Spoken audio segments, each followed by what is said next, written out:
Halo, Assalamualaikum warahmatullahi wabarakatuh. Perkenalkan, nama saya Firda Aulia Rahma dengan NIM akhir 122.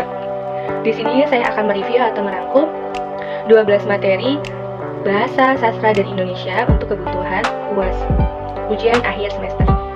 Pada materi pertama akan kita bahas tentang deskripsi kata benda. Apa itu deskripsi? Yaitu adalah keragaman benda yang ada di rumah kita atau sekitar. Jadi ketika kita ingin membuat deskripsi kata benda tentang keragaman benda, pertama adalah nama bendanya atau nama kata bendanya. Jadi ketika kita ingin membuat deskripsi suatu benda, kita harus menyebutkan nama bendanya terlebih dahulu. Misalnya buku, piring, meja, komputer, tas, atau botol minum. Unsur yang kedua yang harus ada dalam sebuah deskripsi benda adalah bentuk. Contohnya berbentuk lingkaran, persegi, persegi panjang, tabung, kerucut, segitiga, warna benda. Ada beberapa jenis warna benda. Contohnya ada merah, hitam, biru, atau kuning. Keempat ini ada unsur yang lainnya yang ada di dalam sebuah deskripsi kata benda, yaitu teksturnya atau permukaan dari suatu kata benda. Contohnya halus, kasar. Unsur yang lain yang perlu kita sebutkan dalam sebuah deskripsi juga adalah wujud bendanya. Contohnya ada padat, cair, atau gas. Unsur yang lainnya yaitu kegunaan benda. Kita juga perlu menuliskan kegunaan dari suatu benda. Ada juga sifat-sifat benda. Unsur yang lainnya yaitu ciri khususnya, seperti terbuat dari kayu ataupun misalnya terbuat dari besi. Nah, tas adalah salah satu benda padat yang ada di rumah Cacuy. Tas Cacuy berbentuk persegi panjang. Tas Cacuy berwarna biru dan permukaannya tidak kasar. Cacuy selalu memakai tas Cacuy sebagai tempat untuk memasukkan buku-buku jika Cacuy akan berangkat ke sekolah. Tas Cacuy ini memiliki bentuk yang tetap jika dipindahkan. Cacuy sangat senang ketika mendapatkan tas ini dari ibu sebagai hadiah ulang tahun. Cacuy selalu mencuci tasnya sekali dalam seminggu supaya tas Cacuy terlihat bersih dan nyaman dipakai. Nah, yang dipakai inilah contoh teks deskripsi tentang keragaman benda. Oke, sampai sini materi yang pertama. Selanjutnya kita akan bahas materi yang kedua, yaitu definisi identifikasi diri. Pendapat lain menyebutkan arti identifikasi adalah suatu bentuk interaksi sosial di dalam masyarakat di mana seseorang memiliki kecenderungan atau keinginan untuk menjadi seperti orang lain yang dikagumi atau idola. Sehingga pengertian mengidentifikasi adalah suatu proses menentukan atau menetapkan identitas, baik itu individu, benda, fakta, dan lain sebagainya. Dari penjelasan definisinya, maka kata identifikasi akan memiliki beberapa arti yang berbeda, tergantung pada penggunaan kata tersebut. Nah, ada menurut Arif Budiman, di mana pengertian identifikasi adalah bentuk penentuan yang bisa dihasilkan dari adanya penetapan identitas seseorang atau suatu benda dalam penanganan masalah sosial tertentu. Berdasarkan pendapat para ahli di atas, ataupun menurut Arif Budiman, dapat ditarik kesimpulan bahwa identifikasi adalah sebuah kegiatan yang bertujuan untuk memeriksa atau menganalisis secara lebih mendalam akan sebuah hal, suatu proses atau benda. Nah, dari identifikasi diri ini, yang pertama ada menuliskan nama diri sendiri. Penulisan nama diri harus mengikuti kaidah yang tercantum di dalam buku Pedoman Umum Ejaan Bahasa Indonesia yang disempurnakan. Pedoman itu selalu menuliskan sebuah contoh yang berupa nama diri dengan huruf awal kapital. Yang memiliki nama diri adalah Tuhan, persona yang berkaitan dengan kalender, benda khas geografi, dan benda-benda lainnya. Dan yang kedua ini ada istilah kekerabatan anaknya cucu. Kalau menurut bahasa Indonesia, mengenal istilah cicit untuk menyebut istilah kekerabatan anaknya cucu laki-laki dan perempuan, baik yang tua maupun yang muda. Ada juga cucu. Karakteristik yang ketiga ini ada karakteristik nama diri dan keluarga.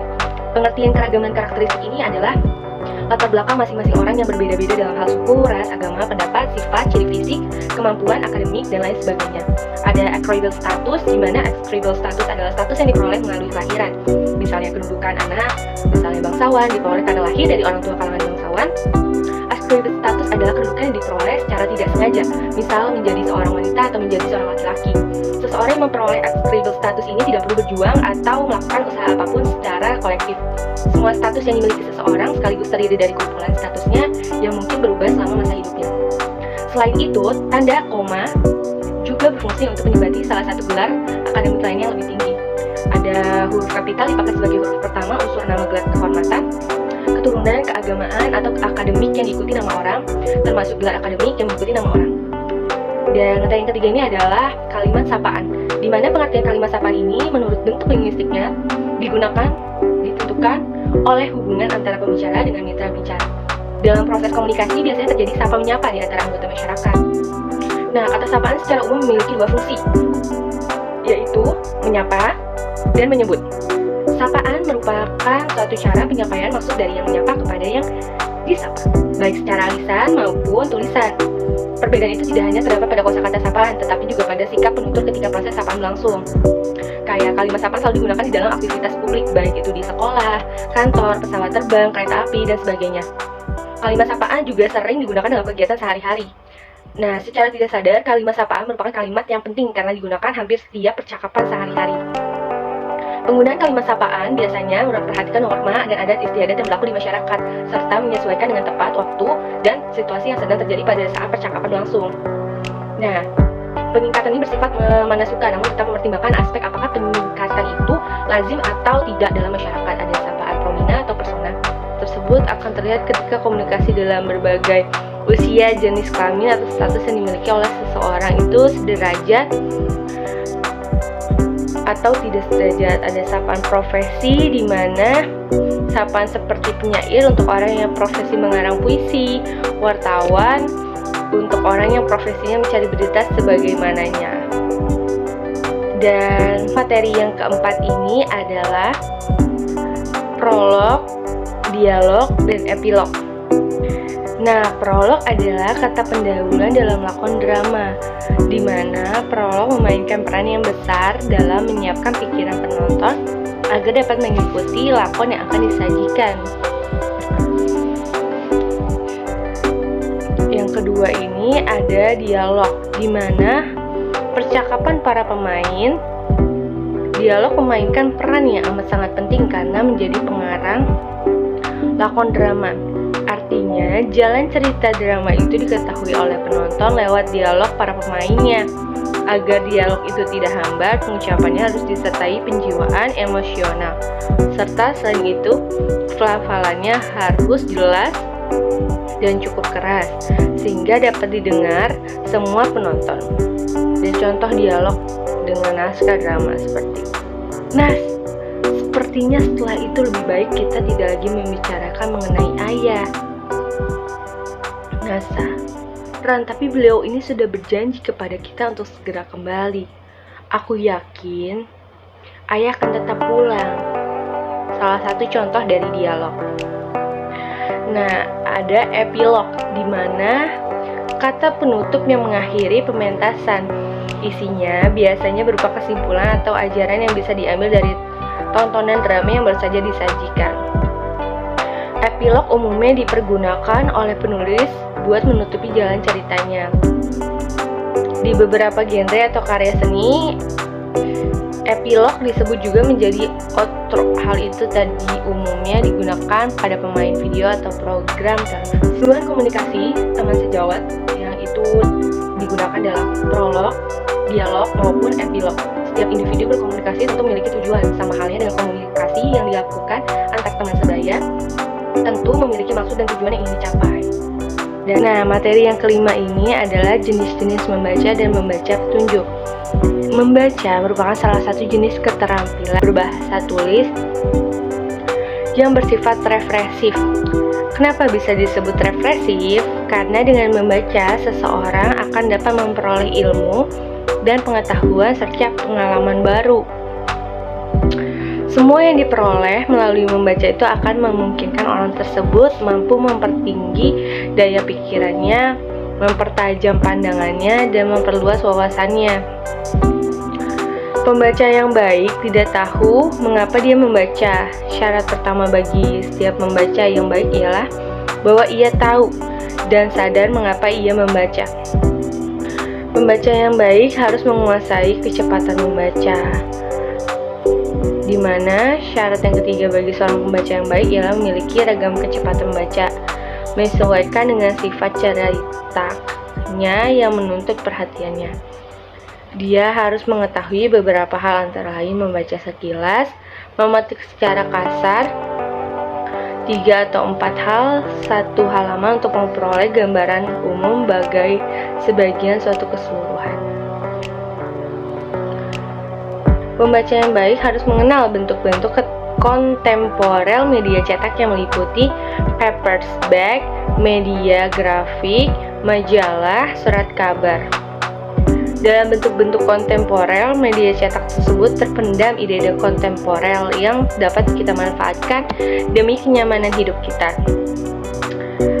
Membaca nyaring, di mana membaca nyaring adalah kegiatan membaca yang dilakukan dengan cara menyuarakan lambang-lambang bunyi, di mana membaca nyaring mengutamakan teknik membaca lisan tersebut. Maka membaca nyaring sering juga disebut membaca teknik membaca dangkal, di mana kegiatan membaca yang bertujuan untuk memperoleh pemahaman yang dangkal atau bersifat iuran atau tidak mendalam dari bahan bacaan. Kalau membaca sastra, dalam membaca sastra, perhatian membaca harus dipusatkan pada penggunaan bahasa dan karya sastra, di mana ada juga membaca scanning, keterampilan membaca yang bertujuan untuk menemukan informasi khusus dengan sangat cepat. Nah, untuk membaca petunjuk seperti kayak penggunaan obat, yang pertama adalah sesuaikan oleh umur masing-masing, cairan dosisnya. Untuk sirupnya, misalnya untuk anak kecil 2 mili, untuk anak dewasa 4 mili. Nah, membaca petunjuk itu harus diikuti dari atas sampai ke bawah, dilihat dengan seksama. Nah, kita akan masuk materi yang di mana membaca puisi dan teks yang benar, di mana definisi prosa atau salah satu bentuk tulisan yang paling umum digunakan dalam kehidupan sehari-hari. Prosa adalah bentuk tulisan yang tidak diatur dalam bentuk puisi ataupun pantun, sehingga tidak memiliki pola, rima ataupun irama yang khas. Nah, karakteristik dari puisi dan prosa ini atau teks yaitu fokus pada nada dan irama. Yang kedua, perhatikan tanda baca. Yang ketiga itu perhatikan struktur puisinya. Nah, kalau menurut definisi teksnya itu ada juga beranggapan bahwa kata wacana dan teks merupakan istilah yang berbeda. Bahwa teks dan wacana merupakan tuturan dua hal yang berbeda. Teks merupakan tuturan yang menolong interaktif, sedangkan wacana merupakan tuturan yang bersifat interaktif. Ketika menyusun teks untuk tujuan tertentu, berarti kita melakukan pemilihan bentuk dan struktur teks yang akan digunakan agar pesan yang diinginkan dapat tersampaikan secara baik. Terus ada juga membaca dengan tenang dan fokus, di mana saat membaca teks, cobalah untuk membaca dengan tenang, fokus agar dapat memahami isi teks dengan baik. Materi selanjutnya yaitu menulis tegak bersambung, di mana menulis tegak bersambung ini memiliki manfaat yang sangat baik, yaitu dapat membantu mengembangkan keterampilan motorik halus dan meningkatkan koordinasi mata tangan. Dengan melibatkan gerakan yang lebih lancar dan aliran tulisan yang terus-menerus, menulis tegak bersambung dapat membantu mengingatkan konsentrasi dan memperbaiki ketelitian anak. Nah, tegak bersambung cenderung memiliki kemampuan membaca yang lebih baik karena mereka terbiasa dengan bentuk-bentuk huruf yang terhubung. Selain tegak sambung itu biasanya memiliki buku khusus di mana ada 3 baris yang tersusun, diikuti dari titik ujung ke atas baru ke bawah. Nah, materi yang selanjutnya yang ke-8 itu adalah ringkasan. Ringkasan ini memiliki ciri-ciri, yaitu pengungkapan kembali bentuk kecil dari sebuah karangan, memperhatikan urutan-urutan gagasan yang membangun sosok karangannya. Nah, ringkasan ini memiliki karakteristik atau ciri-cirinya di mana bisa menggandakan produksinya. Maksudnya itu dengan menggunakan kesan umum pada langkah pertama di atas dan catatan-catatan yang diperoleh dari langkah kedua di atas. Maka seorang penulis sudah siap untuk membuat rangkuman atau ringkasan. Nah, ringkasan ini mempergunakan teks aslinya agar kita tidak tertarik memakai kalimat penulis dari naskah yang asli gitu.